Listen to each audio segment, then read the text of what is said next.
I will soon show you how to swap USDT0 in the Bifrost Wallet app. First, tap the menu button at the bottom. Tap Swap. Choose a supported swap pair such as Flare to USDT0. Other pairs are also available. Tap the receiving token. Tap Search Coin. Type USDT and select the token when it appears.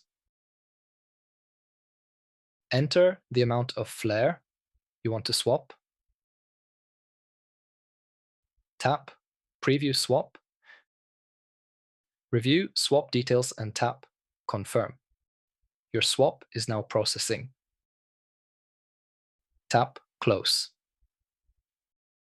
You'll see that the swap is completed. You can also check the notification in the top right. And that's how you swap USDT0 in Bifrost Wallet.